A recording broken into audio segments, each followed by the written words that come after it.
మీ business ఏదైనా మీ ఊర్లో promotion చేయాలంటే అది సుమన్ టీవీతోనే సాధ్యం. ఇప్పుడే సంప్రదించండి. నా పేరు దినేష్. సార్ దినేష్ గారు, మెయిన్ ఈ యొక్క కూటమి ప్రభుత్వంలో ఫస్ట్ స్టార్టింగ్ తీసుకున్నటువంటి నిర్ణయం ఏంటంటే land titling act. That's good thing right, I means to say. So Chandrababu Naidu గారు ఎన్నికల ప్రచారంలోనే చెప్పారు ఫస్ట్ నా తొలి సంతకం మెగా డిఎస్సీ పై ఉంటుందని చెప్పేసి. అలాగనే మెగా డిఎస్సీ పై సంతకం పెట్టారు. సో దీని గురించి సీరియస్లీ లాస్ట్ 5 years లో చూస్తుంటే ఏ గవర్నమెంట్ జాబ్ అనేది జరగలేదు. ఈవెన్ మా రిలేటివ్స్ చాలా మంది 5 years టీచర్స్ జాబ్స్ కోసం ట్రై చేసి ఇప్పుడు నోటిఫికేషన్ రిలీజ్ అవుతుందని ట్రై చేశారు. సో ఈయన పెట్టాడు ఆల్రెడీ టెట్కి వీటి నోటిఫికేషన్స్ రన్ అవుతున్నాయి, ప్రిపేర్ అవుతున్నారు. మేబీ నెక్స్ట్ మంత్ అనుకుంటాను, ఈ మంత్ నెక్స్ట్ మంత్ టెట్ కూడా ఉంది కదా. సో అందరు ప్రిపేర్ అవుతున్నారు. మేబీ ఆఫ్టర్ దట్ డిఎస్సి కూడా రిలీజ్ అవుతుంది అనుకుంటున్నాను నోటిఫికేషన్. సో విజయవాడ వరదలపై చంద్రబాబు నాయుడు గారు చేసిన కష్టం, ఆయన కృషి.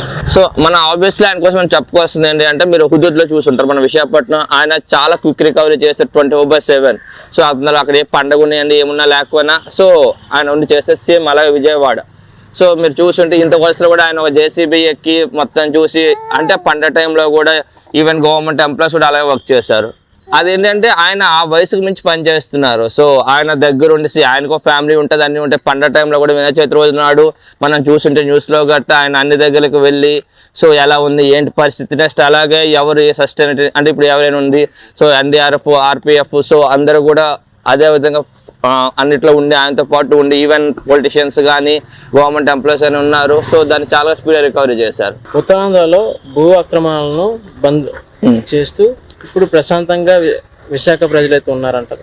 ఉంది అని చెప్పొచ్చు. ఎందుకంటే అంతకుముందు అంటే జనాలందరూ భయపడ్డారు, ఇప్పుడు నా ల్యాండ్ ఇది సో ఇప్పుడు నా ప్లేస్లోకి ఎవరు వస్తారు.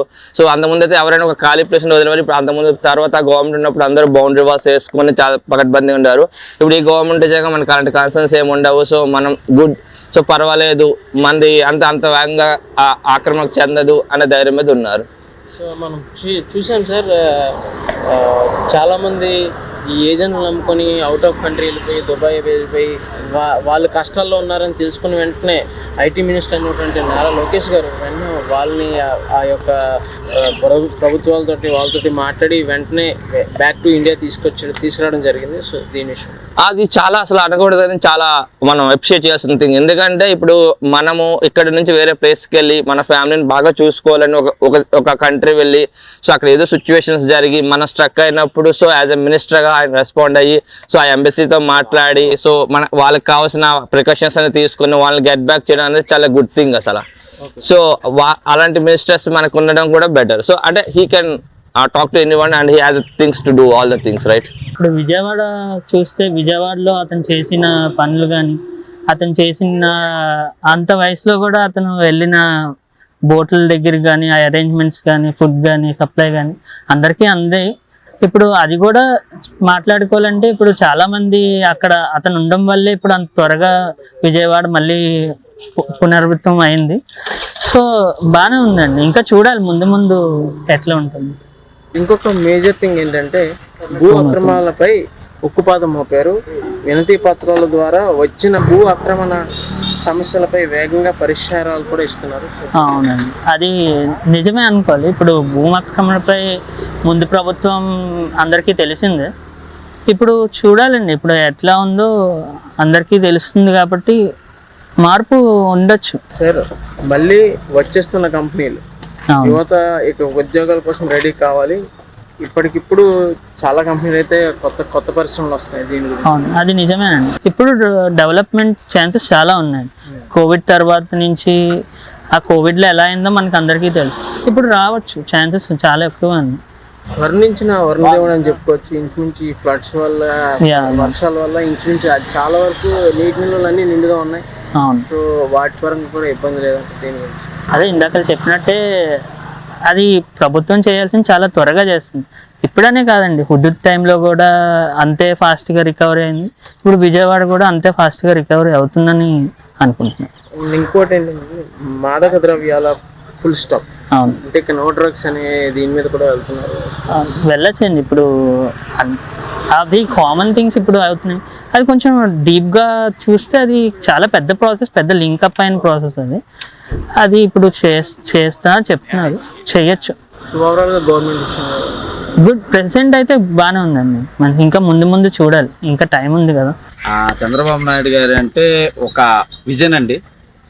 యాక్చువల్గా చెప్పాలంటే ఆయన ఏది చేసినా మన విజయవాడలో మన వచ్చిన తుఫాన్లకి కానీ ఏదైనా చేస్తే మన ఇండియాలోనే నెంబర్ 1గా చేయించారు.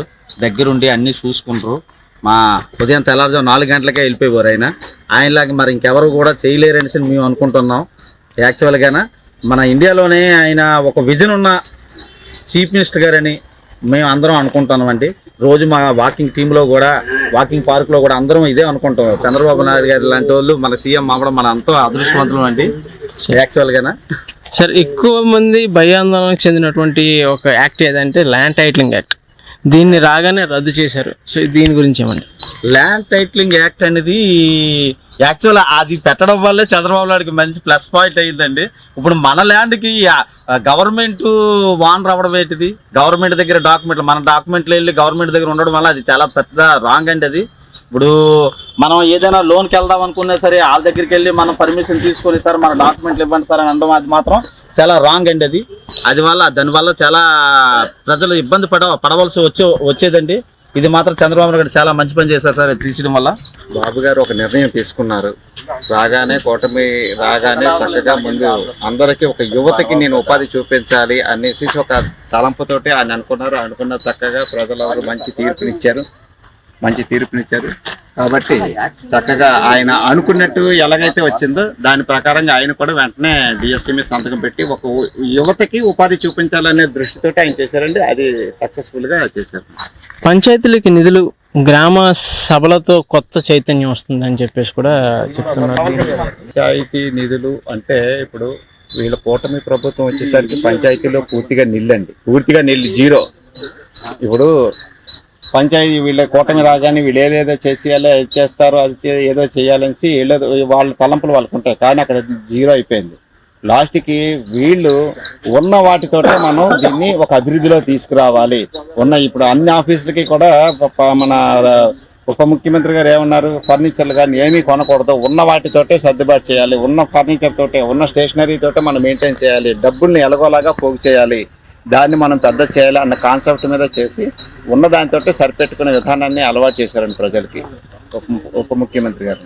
అన్న క్యాంటీన్ గురించి ఇంకా మరి అంటే దాని గురించి ఎంత చెప్పినా ఉంటుందండి. ఎందుకంటే ఈరోజు ప్రతి ఏరియాలో కూడా 5 రూపాయలకి చక్కని భోజనం దొరకడం, వేడి భోజనం దొరకడం అనేది అది నిజంగా అన్నప్రసాదం. భగవంతుడు మన కోవిల్లోకి వెళ్ళి ఆయనకు దొరకని ప్రసాదం లాంటిది. ఇప్పుడు మన కోవిలికి వెళ్తే ప్రసాదం దొరుకుతుందో తెలియదు కానీ అక్కడికి వెళ్తే 5 రూపాయలు పెడితే మంచి వేడి భోజనం దొరుకుతుంది అనేసి చక్కగా అందరి నోట కూడా అదే అన్నదాత సుఖీభావని మన కూటమి ప్రభుత్వాన్ని అందరూ చక్కగా మెచ్చుకునే పరిస్థితిలోనే ఉందండి. ఎవరైతే ఇక్కడ ఏజెంట్లు నమ్ముకుని వెళ్ళిపోయి ఇరుక్కుపోయారో వాళ్ళని వెంటనే సమాచారం తెలుసుకున్న వెంటనే ఐటీ మినిస్టర్ అయినటువంటి నారా లోకేష్ గారు స్పందించి వెంటనే వాళ్ళని మళ్ళీ తిరిగి మన స్వదేశానికి తెప్పించడం జరిగింది. దీనికి పట్లేమంటే నిజంగా అదే జగన్ గారి ప్రభుత్వం అంటే అది అతను అక్కడే చచ్చిపోతాడు. ఎందుకంటే అసలు వాళ్ళ మీద మనం యాంటీగా చెప్పడం కాదండి, వెంటనే స్పందించి ఆయన మొత్తం మీద ఒక సోషల్ మీడియాలో పెట్టడం జరిగింది. కానీ పెట్టిన వెంటనే స్పందించి తీసుకురావడం దానికి మనం అందరం కూడా హర్షణీయంగా వాళ్ళని మనం హృదయపూర్వకంగా అభినందించాలండి. అది వీళ్ళ ప్రభుత్వంలో కాబట్టి వెంటనే జరిగిందనేసి మా తలకు నిర్ణయం. ఒకే రాజధాని అమరావతిలో నిధులు కూడా కేటాయించడం జరిగింది. వేగంగా అయితే పనులు ముందుకెళ్తాయి అంటారు. రాజధాని కోసం అవుతాయండి. ఎందుకంటే ఆయన ఒక విజన్ ఉండే వ్యక్తి అండి.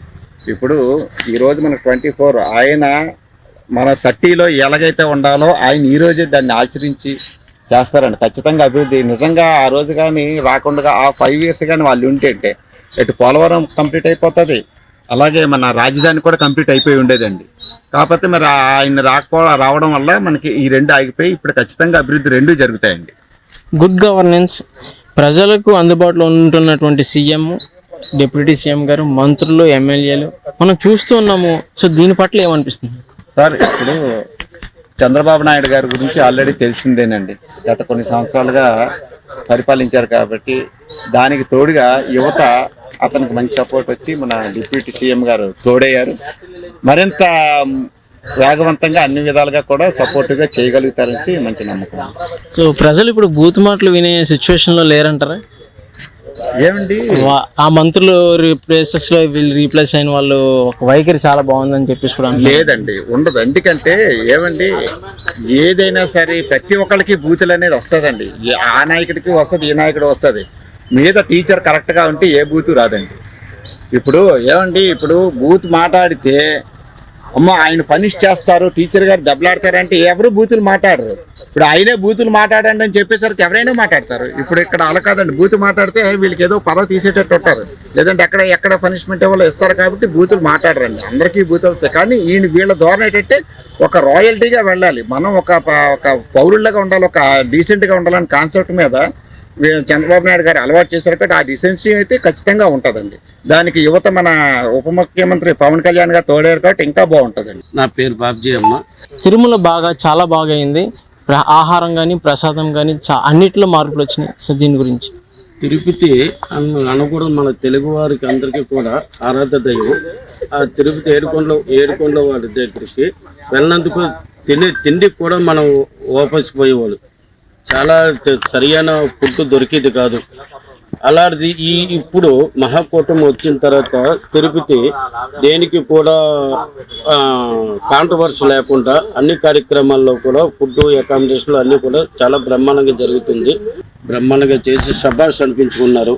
సార్, ఐటీ మినిస్టర్గా వ్యవహరిస్తున్నటువంటి నారా లోకేష్ గారు ఏవైతే కంపెనీలు రావాలనుకున్నారో అన్ని కంపెనీలు వెనక్కి వస్తున్నాయి. యువత ఉద్యోగాల కోసం రెడీ కావాల్సిన సిచ్యువేషన్ వచ్చింది. దీని గురించి ఐటీ మినిస్టర్ గారు నారా లోకేష్ గారు అన్ని కార్యక్రమంలో ముందుండి యువతకి మళ్ళీ ఫస్ట్ సారి జరిగిన తప్పు రెండోసారి జరగకుండా అదే విధంగా జాగ్రత్తగా వర్కౌట్ చేసి బ్రహ్మాండంగా చేస్తున్నారు.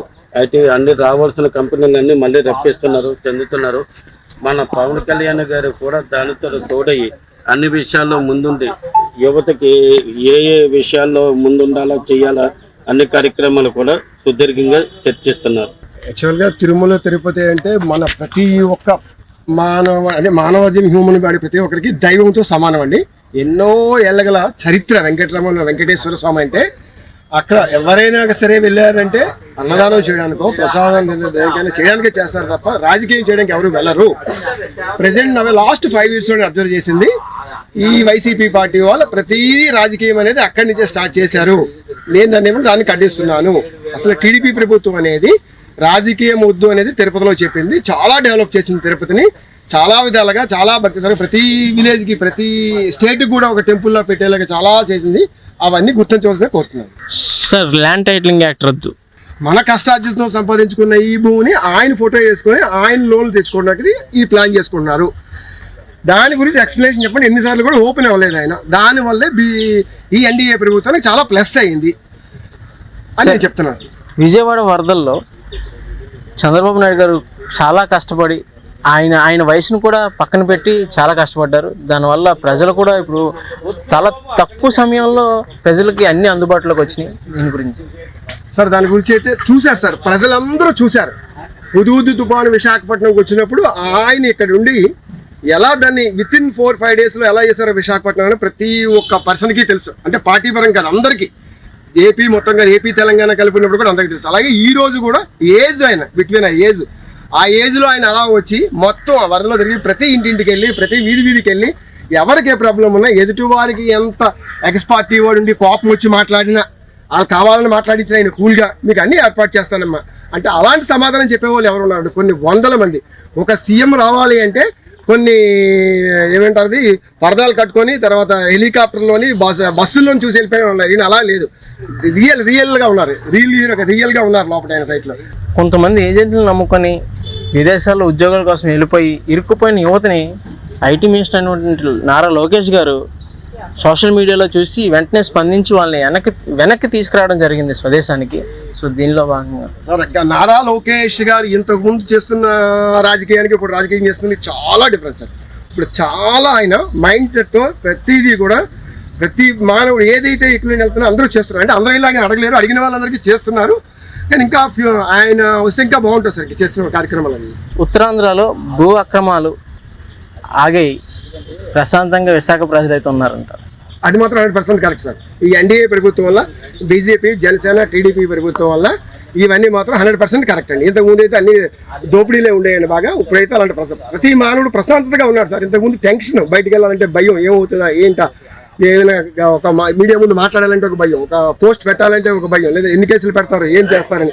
ఇప్పుడైతే ప్రతి వాళ్ళకి ప్రశాంతంగా ఎవరికి వాళ్ళు ఇండివిజువల్గా బతకొచ్చు అనే ధైర్యం వచ్చింది ప్రతి మానవుడికి. వాక్ స్వేచ్ఛ డెమోక్రసీలో భాగం. అటువంటి వాక్ స్వేచ్ఛ ఈ ప్రభుత్వంలో వాక్ స్వేచ్ఛ ఉందనుకుని చాలా మంది అంటున్నారు. దాంట్లో ఏమంటారు? 1000% కరెక్ట్ సార్, దీనికి 1000% కరెక్ట్. ఇప్పుడు ఉన్న మంచిని కూడా చెడు చూపిస్తున్నారు, అందుకే చాలా బాధగా ఉందండి. ఇప్పుడు ఈయన ఏదో ఇంకా ఆంధ్రప్రదేశ్ని 5 సంవత్సరాలు బాగా డెవలప్ చేసి చేద్దాం ప్రజలకని ఏంటంటే దాన్ని ఇంకా వెనక్కి లాగడానికి ట్రై చేస్తున్నారు. ఇంకా కూడా దాన్ని కొద్దిగా నేను ఆలోచించుకొని అడుగుతున్నాను. పార్టీ పరంగా వద్దు, ప్రజల పరంగా చూడండి. ప్రజలు ఎంతమంది మీకు సపోర్ట్ చేస్తున్నారు, ప్రజలు ఎంతమంది బాగున్నారు, ఎలా జరుగుతుంది అనేది కొద్దిగా చూడండి. ఉంటాయి ప్రతి దాంట్లో 99% కరెక్ట్ చేసిన 1%లో తప్పుని 100% తప్పుగా చూపిస్తున్నారు. ఇప్పుడు సీఎం కానీ, డిప్యూటీ సీఎం కానీ, ఎమ్మెల్యేలు కానీ, ఎంపీలు కానీ ప్రతి ఒక్క నాయకులు ప్రజలకు అందుబాటులో ఉన్నారు అనే ఒక విషయం అయితే ఎక్కువగా వినపడుతుంది. దీని గురించి ఉన్నారు సార్, 100% ఉన్నారు. ఇంతకు ముందు ఉన్న మినిస్టర్లకి, ఎమ్మెల్యేకి, సీఎం గారి దగ్గరికి వెళ్ళాలంటేనే ఛాన్స్ లేదు. ఇప్పుడు సీఎం గారే ప్రజల్లో ఉన్నారు, మినిస్టర్లు కాదు, ఎమ్మెల్యేలు కాదు, ఎవరికి వెళ్ళా ఎవరు రండి అని అన్నారు, మాట్లాడుతున్నారు. చాలా బాగుంది. ఒక సీఏని కలడానికే ఒక రోజంతా వెయిట్ చేసే చూసుంటారు జనాలందరూ. అటువంటిది ఒక హోమ్ మినిస్టర్ని కలడానికి ఒక సీఏని కలిసి అంత ఈజీగా ఒక హోమ్ మినిస్టర్ దగ్గరికి వెళ్ళి బాధలు చెప్పుకొని వాళ్ళ ప్రాబ్లమ్స్ సాల్వ్ చేసుకుంటున్నారని కూడా ఎక్కువ వినబడుతుంది. దీన్ని ఏమంటారు? కరెక్టే సార్, అది కూడా కరెక్ట్. ఇప్పుడు మన అనిత గారు ఉన్నారంటే ఆయన అక్కడ ఆఫీస్ పెట్టి మేడం గారు చాలా మంది దగ్గర ప్రాబ్లమ్స్ ఏవో ఉన్నాయి అన్ని తీసుకొని అందరికీ సాల్వ్ చేస్తున్నారు. అయితే వచ్చే కంప్లైంట్స్ ఏంటంటే ఒక టీడీపీ వాళ్ళు కదండి, వైసీపీ వాళ్ళు కూడా కంప్లైంట్ పెడుతున్నారు, మాకు కూడా ఇబ్బందులు పడ్డామని టైప్లో ఉన్నాయి.